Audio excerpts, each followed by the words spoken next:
దేవాదేవునికి మనం ఎంతైనా కృతజ్ఞులమే. హల్లెలూయా హల్లెలూయా. ఏ అర్హత లేని మనల్ని, ఏ యోగ్యత లేని మనల్ని, ఎందుకు పనికిరాని మనల్ని మనకంటే ధనవంతులు, బలవంతులు, విద్యావంతులు, కోటేశ్వర్లు ఇదనన్నా చూడలేని పరిస్థితిలో ఉన్నారు. అయినప్పటికీ నిన్ను నన్ను ప్రేమించి ఈ అవకాశం దేవుని సన్నిధిలో ఈ రీతిగా ఒక రాత్రంతా గడిపే ధన్యత భాగ్యం దేవుడు మనకి ఇచ్చినందుకు ఆయనకు మనం వెళ్ళలేని స్తుతులు స్తోత్రాలు. హల్లెలూయా హల్లెలూయా. మన జీవితం అంతా ఆయనకి సమర్పించిన ఆయన మన రుణం తీర్చుకోలేము. హల్లెలూయా హల్లెలూయా. ఎందుకంటే మరి మన కళ్ళ ముందు ఉన్నటువంటి పాస్టర్ గారు ప్రవీణ్ పగడాల గారు, ఆయన ఎన్నో ప్రసంగాలు, ఎంతో త్యాగం, ఎంతో అనాథ బిడ్డల్ని, మరి ఎంతో దిక్కులేని వాళ్ళని ఎంతో మందిని చేరదీచి చదివించి వాళ్ళకి మంచి భవిష్యత్తులు ఇచ్చి మరి అనేకులకు దేవునికి వచ్చిన సువార్త ఈ దినమందు ఆయన వినిపించారు. అనేక మంది, కోట్లాది మంది, ఎంతో మంది ఆయన వాక్యాన్ని విని అనుసరించి మార్గాలు ఈ దినాన మరి ఒక ఇదిలాగా ఆయన అయితే పోయారు. రాబో కాలంలో పరిస్థితుల్లో ముందుగానే ప్రాప్తుల ద్వారా ప్రవచించినటువంటి ప్రవచనాలు, భయంకరమైన దినాలు రాబోతున్నాయి క్రైస్తవుల మీదకి. హౌలరి కాబాదర అంబలరాదర గురించి కడు జాగ్రత్తతో భయభక్తులతో దేవుని యందు విశ్వాసముతో ఉండి ప్రార్థనలు చేయాలి. అప్పుడే మనం తప్పించబడతాం, అప్పుడే మనం కనికరించబడతాం. హల్లెలూయా హల్లెలూయా. మరి ఇలాంటి భక్తి కాదు కానీ దేవునికి నిజమైన భక్తి మనం ఆయన సన్నిధిలో మనం చేయాలి. హల్లెలూయా హల్లెలూయా. ఆయన జీవము గల దేవుడు, సర్వశక్తిమంతుడు. ఆయన నిత్యము మనల్ని చూస్తా ఉన్నవాడు. ఆయన కనుదృష్టి ఎప్పుడు తన బిడ్డల వైపు ఆయన చాపుతూ ఉన్నాడు. హల్లెలూయా. ఆయన కనుదృష్టి లోకమందంతటా సంచారం చేస్తుంది. హల్లెలూయా హల్లెలూయా. మనం ఏ పాటోళ్ళము మరి అందుకే అంటున్నాడు కీర్తన గ్రంథము 136 దావీదు కీర్తన 7వ వచనము 8వ వచనం చదువుకుందాం. ఆయన గొప్ప జ్యోతులను నిర్మించిన వాడు, ఆయన గొప్ప జ్యోతులను నిర్మించిన వాడు, ఆయన కృప నిరంతరముండును, ఆయన కృప నిరంతరముండును. పగటి నేలుటకు ఆయన సూర్యుని చేసెను, ఆయన సూర్యుని చేసెను. ఆయన కృప నిరంతరముండును. రాత్రి నేలుటకు ఆయన చంద్రుని నక్షత్రములను చేసెను. ఆయన కృప నిరంతరముండును. చాలు. హల్లెలూయా హల్లెలూయా. ప్రార్థన చేసుకుందాం. దేవుడు మన వాక్యంలో నడిపించగలనా. కృపగల దేవా, ప్రేమగల మా తండ్రి, నువ్వు గొప్ప దేవుడు తండ్రి. నాయన మేము ఇప్పుడు నీ వాక్యాన్ని వివరించడానికి నిలబడి ఉన్నాం తండ్రి.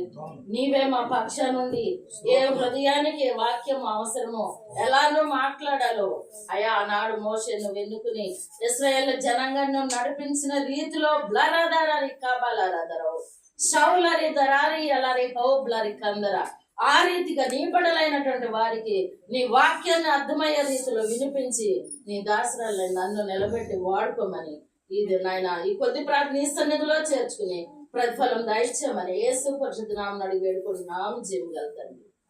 ఆమేన్ ఆమేన్. ఆయన గొప్ప జ్యోతులను నిర్మించిన వాడు, ఆయన కృప నిరంతరముండును. పగటి నేరుటకు ఆయన సూర్యుని చేసెను, ఆయన కృప నిరంతరముండును.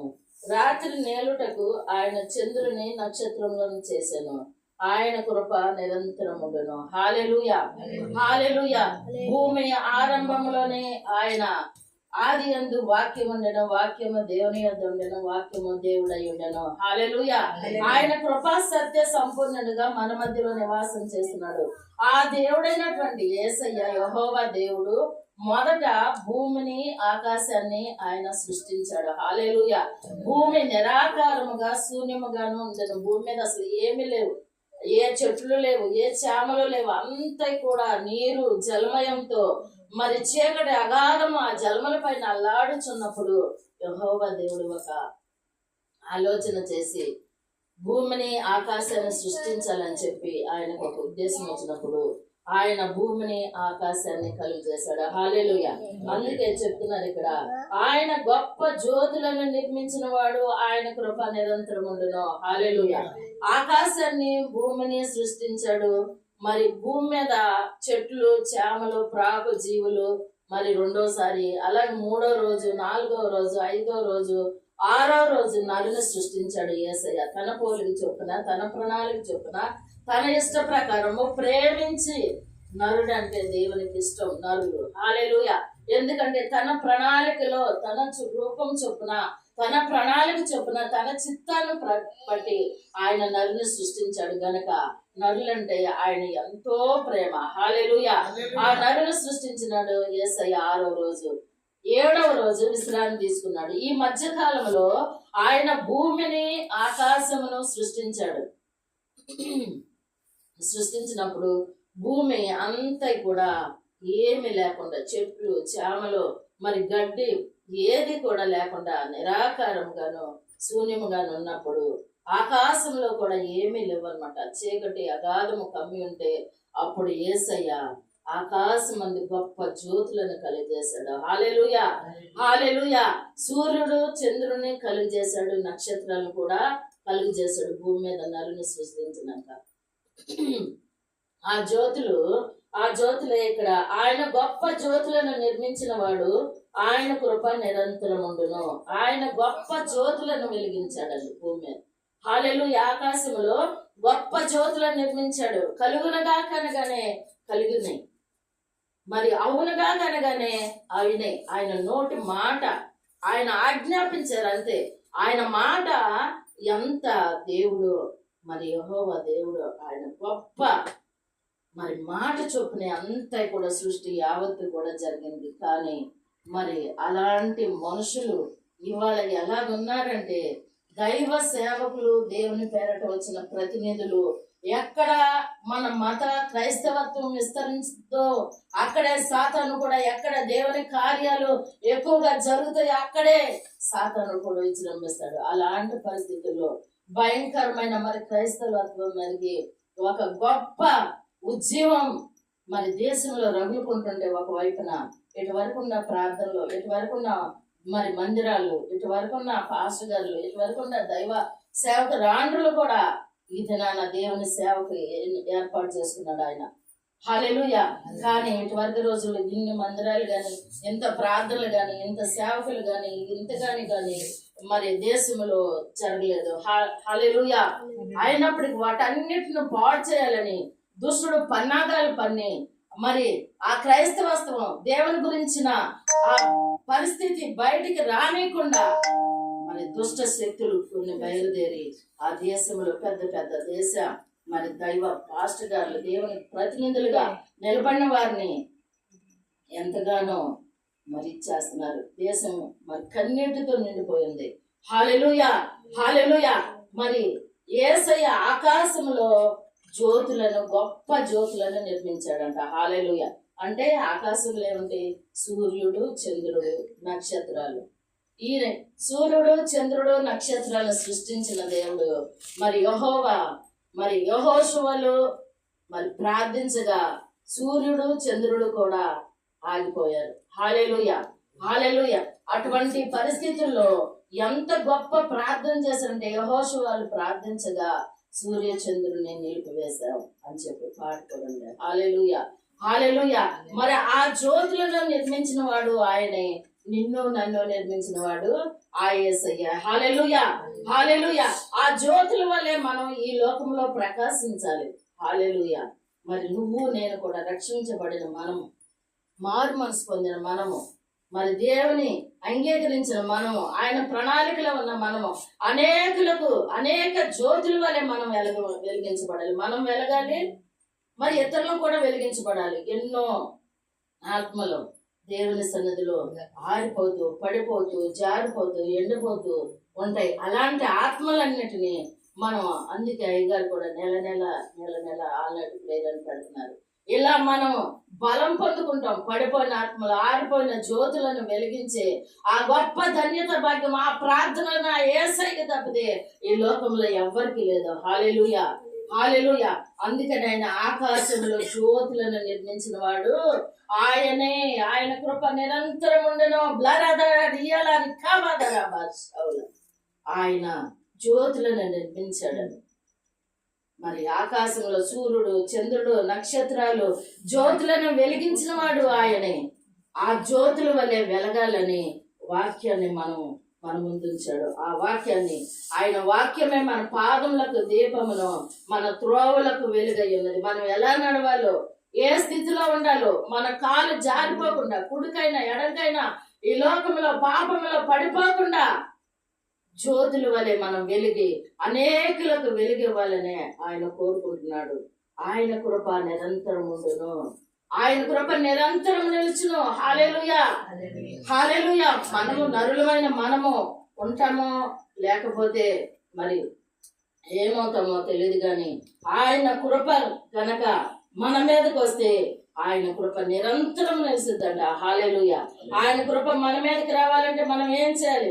మనం జ్యోతుల వలె ప్రకాశించాలి. జ్యోతుల వలె ఆయన మనల్ని నిర్మించాడు. ఆయన జ్యోతులు ఆకాశంలో సూర్య చంద్రుడు నక్షత్రాలను ఎలాగైతే మరి ఆయన నిర్మించాడు, నిన్ను నన్ను కూడా పిండోత్పత్తి తల్లి గర్భంలో ఉండగానే ఆయన మనల్ని నిర్మించాడు. ఆయన రీతి, మనం నిర్మించిన రీతి చూస్తే చాలా విచిత్రంగా ఉంది. హల్లెలూయా, హల్లెలూయా. అందుకే ఆయన కృప నిరంతరం ఉండును. ఇంకా 8వ వచనం చూస్తే, పగలు నేలుటకు ఆయన సూర్యుని చేసెను, ఆయన కృప నిరంతరం ఉండును. హల్లెలూయా, హల్లెలూయా. సూర్యుడు అన్నందుకు నేను ఒక దర్శనం చెప్తాను. దేవుడు నాకు మొన్న ఉదయాన్ని కాదు, మామూలుగా దర్శనంలో ప్రార్థన చేసుకొని మామూలుగా అలా కూర్చుండే సూర్యుడిని నాకు దర్శనంలో చూపించాడు. హల్లెలూయా. ఎర్రగా ఉన్నాడు, గుండ్రంగా ఉన్నాడు సూర్యుడు. ఏంటి ప్రభువా సూర్యుని చూపించావేంటి? ఏంటి దీని అర్థం? నాకు అంతుపడతలేదయ్యా అని చెప్పి అయ్యగారికి ఫోన్ చేస్తాయా, ఇట్లా సూర్యుడు కనిపించాడు, మరి ఏంటో అంటే, అమ్మా దేవుడు అది మంచి దర్శనమే. అది దేవుడు సూర్యుని వలె ప్రకాశింప చేయాలి. మీరు వెలిగించబడి ఇతరులు అనేక మందిని వెలిగించబడాలి అని చెప్పి అయ్యగారు చెప్పారు. హల్లెలూయా, హల్లెలూయా. మనం అనేకులకు వెలుగుగా ఉండాలి. మరి అంతేకాదు, సూర్యుని పగటి నేలుటకు సూర్యుని, రాత్రి నేలుటకు చంద్రుని, నక్షత్రములను ఆయన కలుగజేశాడు. హల్లెలూయా. సూర్య చంద్ర నక్షత్రముల వలె నువ్వు నేను వెలిగించబడాలి. ఆయన కృప నిరంతరం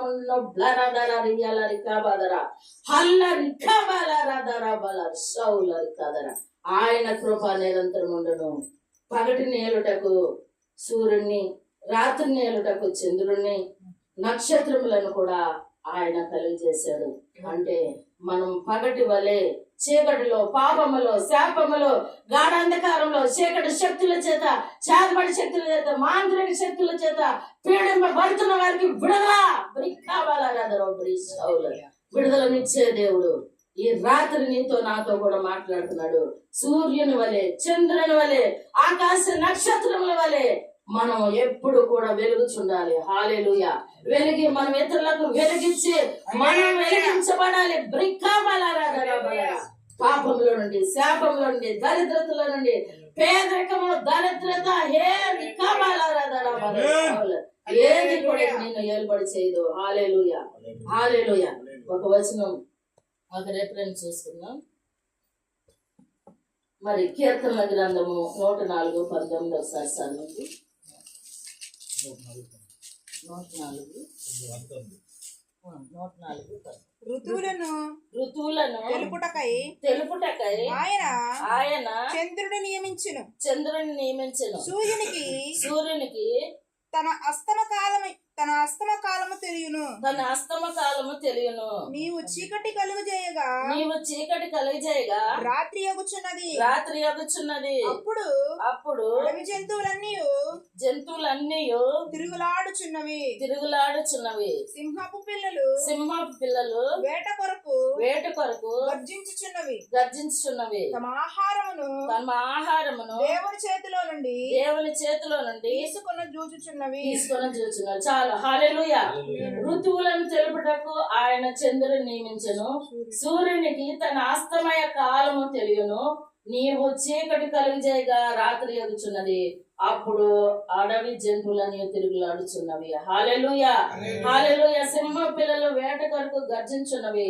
తమ ఆహారమును దేవుని చేతిలో ఉండి తీసుకొని చూచుచున్నవి. ఓలరి కబల రబల రదర షౌల. హల్లెలూయా, హల్లెలూయా. జీవము గల దేవుడు, సర్వశక్తిమంతుడు. ఋతువులు తమ కాలాల్ని మరి సూర్య చంద్రుడు నక్షత్రాలు తమ తమ ఋతువులను బట్టి జరుగుతున్నాయి. కానీ తన పోలిక చొప్పున, తన ప్రణాళికలో, తన ఏర్పాటు చొప్పున నిర్మించిన ఆ మనుషులు మాత్రం మరి దేవుని మాట వినకుండా తమకిష్టమైన మార్గంలో, తమకిష్టమైన ద్వారాల్లో, వాళ్ళకు అనుకూలంగా ఉన్న మార్గంలో ఏది సత్యమో ఏది అసత్యమో తెలియనటువంటి పరిస్థితులు ఉన్నారు ఈ దినాన అనేక మంది. హల్లెలూయా. కానీ వారందరిని కూడా మనం వెలిగించబడి జ్యోతుల వలె ఇతరులను వెలిగించే వారంగా ఉండాలి. హల్లెలూయా, హల్లెలూయా. అంతేకాకుండా ఇక్కడ ద్వితీయోపదేశకాండం 4వ అధ్యాయము 19వ వచనం చదవండి. ద్వితీయోపదేశకాండము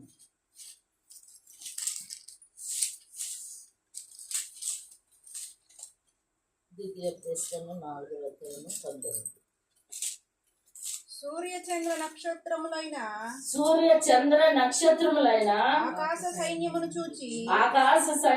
చూచి మరుల కొల్పబడి నీ దేవుడైన యెహోవా సర్వాకాశము క్రిందనున్న సమస్త ప్రజల కొరకు పంచిపెట్టిన వాటికి నమస్కరించి వాటిని పూజింపకుండునట్లును మీరు బహు జాగ్రత్త పడుడి. హల్లెలూయా, హల్లెలూయా. భూమి మీద అనేక రకాలైన మార్గాలు మనుషులు ఎన్నుకుంటున్నారు. అందుకే మరి కొంతమంది విగ్రహాలు, చెట్లకి, చామలకి, మరి దేవుడు సృష్టించిన సృష్టికర్తను విడిచి సృష్టిని పూజిస్తున్నారు అనేక మంది. ఇక్కడ వాటిని అంటే ఏంటంటే ప్రజలు సర్వాకాశము క్రిందనున్న సమస్త ప్రజల కొరకు పంచిపెట్టిన వాటిని నమస్కరించి వాటిని పూజింపకున్నట్లు మీరు బహు జాగ్రత్త పడుడి. హల్లెలూయా, హల్లెలూయా. ఈ లోకంలో దేవుడు 10 ఆజ్ఞలు ఇచ్చాడు.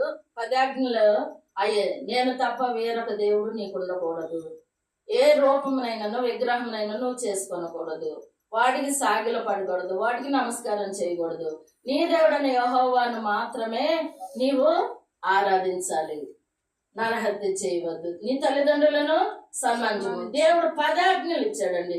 ఈ 10 ఆజ్ఞలు కూడా మొన్న అయ్యగారు చెప్పింది అదే. 10 ఆజ్ఞల్లో ఏ ఒక్క ఆజ్ఞ మీరినను మనం ఆజ్ఞలన్నిటిని మీరినట్టే. క్రింద భూమి మీద ఉన్న ఏ దానికైనాను నీవు మ్రొక్కు కొనకూడదు, వాటి సాగిల పడకూడదు, వాటి నమస్కారం చేయకూడదు. నీ వెలిగించబడ్డావు, నువ్వు జ్యోతుల వలె ప్రకాశింపబడ్డుతున్నావు, నువ్వు వింటున్నావు వాక్యాన్ని, దేవుని సన్నిధికి వస్తున్నావు, ప్రార్థన చేస్తున్నావు, ఉపవాసాలు ఉంటున్నావు, దేవుని సన్నిధిలో గడుపుతున్నావు, నువ్వు ఆత్మను పొందుతున్నావు.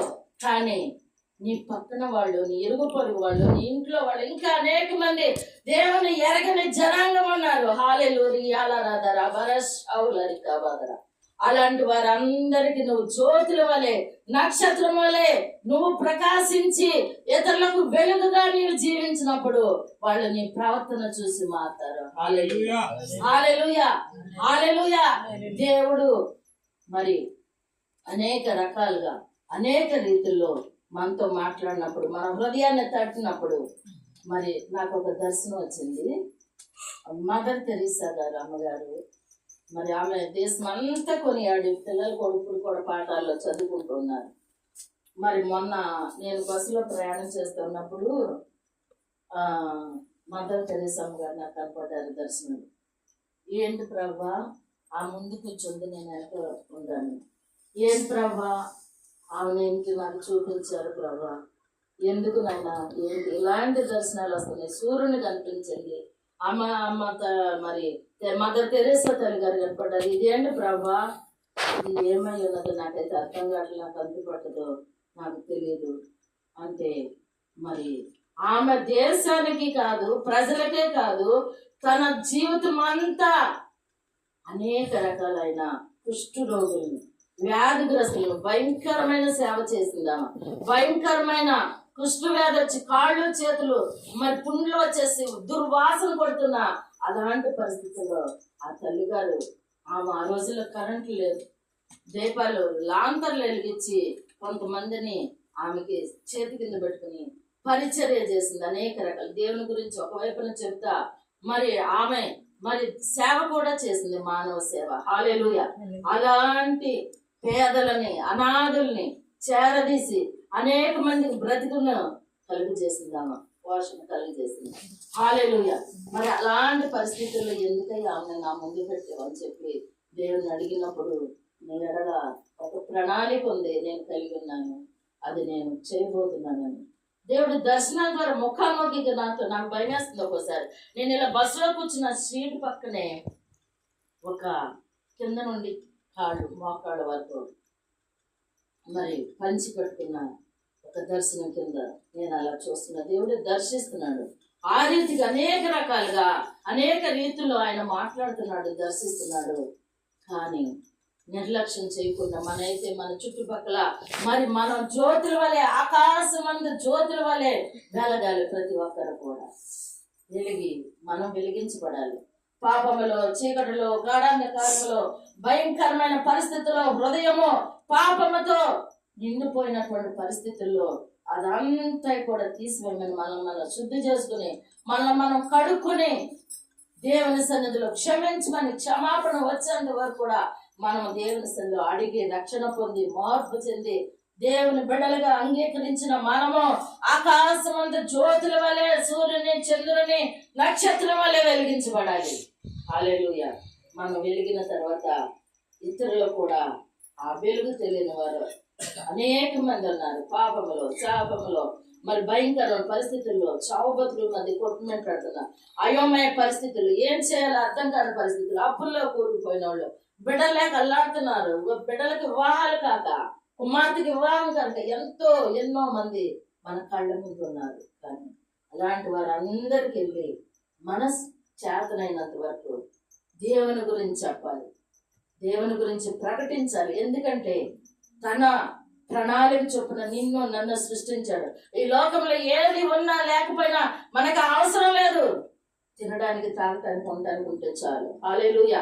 భక్తుడు అన్నాడు, నేను ధనవంతునైతే ఒకవేళ నిన్ను మరచి తిరుగుదునేమో, ఒకవేళ పేదవాడినైతే దొంగిలించి నేను ఆమెకు అవమానం తెచ్చుదునేమో, తగినంత మటుకి నాకు దయచే ప్రభా, ఉండడానికి, తినడానికి, కట్టుకుంటాను చాలు. ఈ లోకంలో భౌతికమైన వాటి కోసం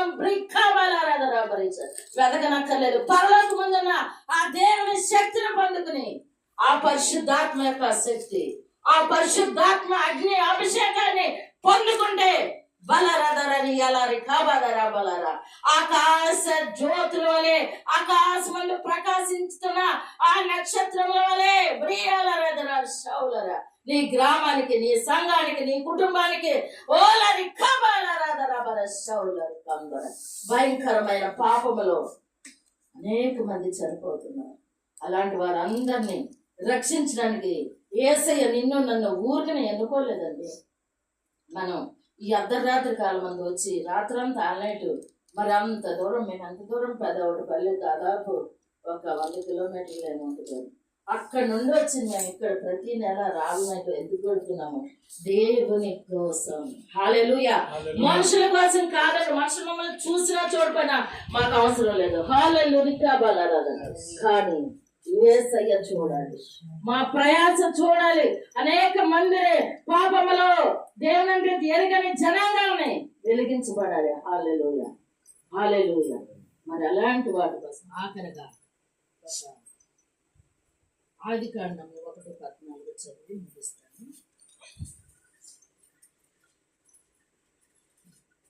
ఆదికాండము 1:14. దేవుడు పగటిని రాత్రిని వేరుపరచినట్లు ఆకాశ విశాలమందు జ్యోతులు కలుగునగాకనియు అవి సూచనలను, కాలములను, జన సంవత్సరములను సూచించుటకై ఉండుగాకనియు భూమి మీద వెలిగించుటకు అవి ఆకాశ విశాలమందు జ్యోతులై ఉండగాకనియు పలికెను, ఆ ప్రకారమాయను. హల్లెలూయా. హల్లెలూయా. దేవుడు అంట ఆదికాండములో 1:14 దేవుడు పగటిని రాత్రిని వేరుపరిచినట్లు ఆకాశ విశాలమందు జ్యోతులు కలుగునగా కనియు అవి సూచనలను కాలములను దిన సంవత్సరములను సూచించుటకై ఉండుగాకనియు భూమి మీద వెలుగిచ్చుటకవి ఆకాశ విశాలమందు జ్యోతులై ఉండుగాకనియు పలికెను ఆ ప్రకారం ఆయన. హల్లెలూయా. ఏం చేశారు? ఒక్క మాటే సెలవిచ్చారండి. ఒక్క మాటే ఆయన పలికారు. ఏమనంటే పగటిని రాత్రిని వేరుపరిచినట్లు ఆకాశ విశాలమందు జ్యోతులు కలుగునగాకని ఒక్క మాట పలికారు. ఆ మాట ప్రకారమే అవి కలిగినాయి. హల్లెలూయా. వాటి వాటి ఋతువులు, సూచనలు, దిన సంవత్సరములు, కాలములు. ఎండాకాలం వస్తే మనం వేసవికాలం అంటాం, వర్షాకాలం అయితే వర్షాకాలం అంటాం, శీతాకాలం అంటే చలి, చలిలో శీతాకాలం, వర్షాకాలం. ఇలా దేవుడు వాటి వాటి నక్షత్రాలు జ్యోతులను బట్టి వాటి వాటి సూచనలు కలుగునగా కానీ చెప్పగానే అవి కలిగినాయి. హల్లెలూయా. ఏ నరుడు కానీ ఏ మనుషుడు కానీ ఏ దేవుళ్ళు కానీ చేయలేదండి.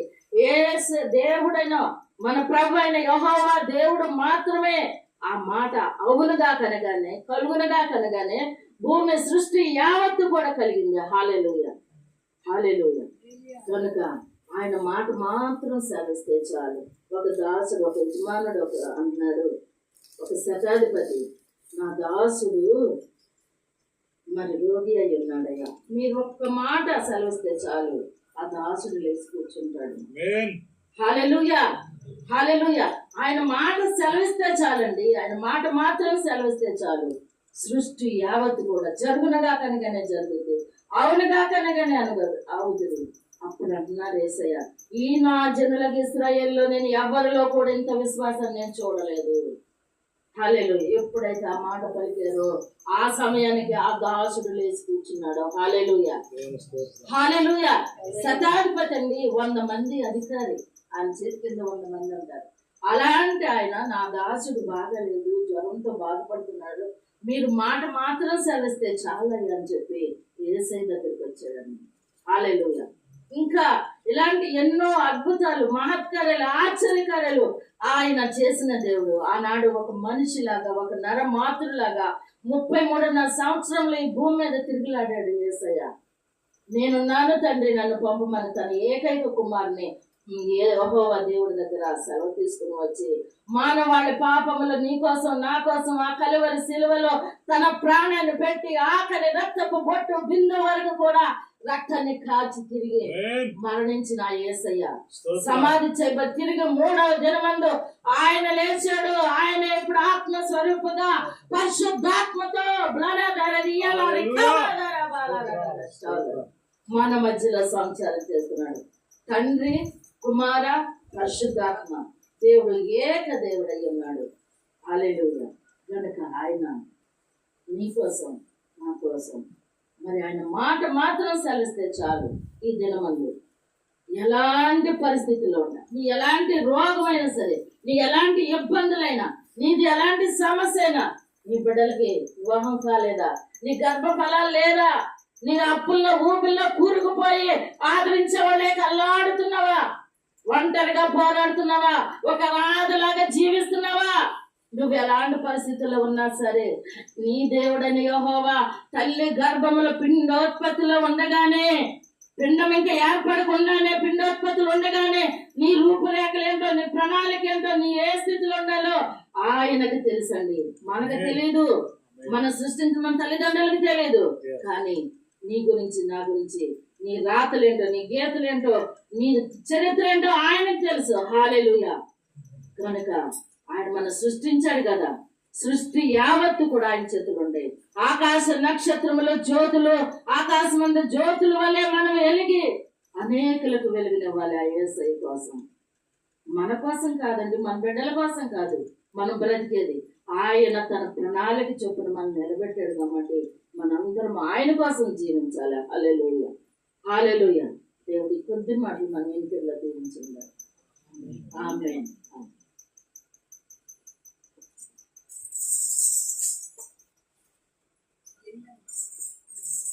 యెహోవా నాకు వెలుగాయే, యెహోవా